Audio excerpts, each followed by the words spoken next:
Hello friend, this part 2 of day 4। इसमें हम पढ़ेंगे दी ब्लैक एरोप्लेन और इसकी दोनों पोएम करेंगे हम नेक्स्ट पार्ट। ये कहानी एक पायलट की है जो रात में इंग्लैंड से पेरिस जा रहा था। वह बहुत खुश था क्योंकि आसमान साफ था, चांद चमक रहा था और तारे टिमटिमा रहे थे। उसे उम्मीद थी कि वह सुबह नाश्ते के समय तक अपने परिवार से मिलने घर पहुंच जाएगा। लेकिन जब उसने अपनी घड़ी देखी तो रात के 8 बजे थे और तभी उसने देखा कि उसके सामने काले बादलों का एक बड़ा झुंड है।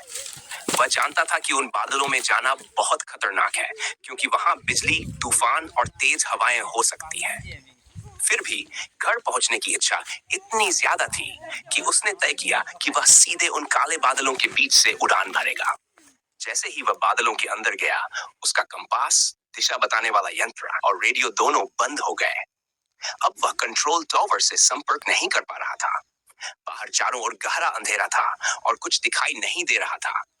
वह डर गया क्योंकि उसे लगा कि वह रास्ता भटक गया है।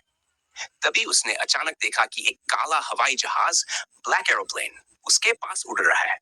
उसमें एक पायलट बैठा था जो इशारे से बता रहा था कि उसके पीछे पीछे आओ। हमारा पायलट उसके पीछे उड़ने लगा। वह रहस्यमयी पायलट बहुत आत्मविश्वास से उड़ रहा था। थोड़ी देर बाद उसने इशारा किया कि नीचे उतर जाओ। हमारे पायलट ने नीचे देखा तो उसे नवे की रोशनी दिखाई दी। वह बहुत खुश हुआ और सुरक्षित लैंड कर गया। जब वह जमीन पर पहुंचा तो वह उस काले हवाई जहाज वाले पायलट को ढूंढने एयर ट्रैफिक कंट्रोल रूम गया। लेकिन वहां के व्यक्ति ने कहा कि उस समय आसमान में कोई और हवाई जहाज नहीं। यह सुनकर वह पायलट हैरान रह गया। फिर वह काला हवाई जहाज कहां से आया था? कहानी का संदेश। ये कहानी हमें सिखाती है कि कभी-कभी जीवन में रहस्यमयी या अनदेखी शक्तियां हमारी मदद करती हैं जब हम मुश्किल में होते हैं।